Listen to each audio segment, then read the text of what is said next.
ভোর 4টায় সন্দেহজনকভাবে স্কুলের সামগ্রী নিয়ে পালানোর সময় আটক যুবক পুলিশের হাতে তুলে দিলেন স্থানীয়রা।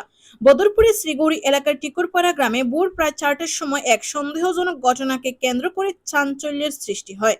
স্থানীয় সূত্রে জানা গেছে, দুই ব্যক্তি গাড়ি নিয়ে সমবায় হাই স্কুল সংলগ্ন এলাকা দিয়ে যাওয়ার সময় দেখেন এক ব্যক্তি কাঁধে একটি গ্যাস সিলিন্ডার এবং হাতে একটি বস্তা নিয়ে দ্রুত হেঁটে যাচ্ছেন।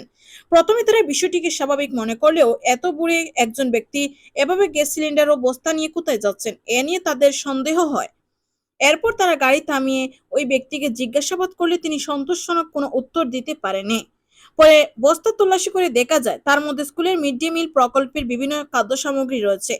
পাশাপাশি তার কাঁধে ছিল একটি গ্যাস সিলিন্ডার। ঘটনার পর স্থানীয়রা ওই ব্যক্তিকে আটকে রাখেন। সকালে খবর ছড়িয়ে পড়লে বহু মানুষ ঘটনাস্থলে জড়ো হন। আটক হওয়া ব্যক্তির নাম ফয়েজউদ্দিন, গ্রাম বাসাইল। পরে খবর পেয়ে বদরপুর পুলিশ ঘটনাস্থলে পৌঁছে আটক ব্যক্তিকে নিয়ে যায়। উদ্ধার হওয়া সামগ্রী কিভাবে ওই ব্যক্তির কাছে এলো এবং ঘটনার সঙ্গে আর কেউ জড়িত রয়েছে কিনা তা খতিয়ে দেখেছে বদরপুর পুলিশ। লোকাল মানুষ যারা আমরা চিনি অমুকর ভাই এটার বলর যারা চিনি এরপরে হইছে নয়াগ্রাম এরপরে হইছে বাঙ্গা নয়াগ্রাম এরপরে হইছে রংপুর যেটা মাঝে লোকেশন দিয়েছে ও তার মোবাইল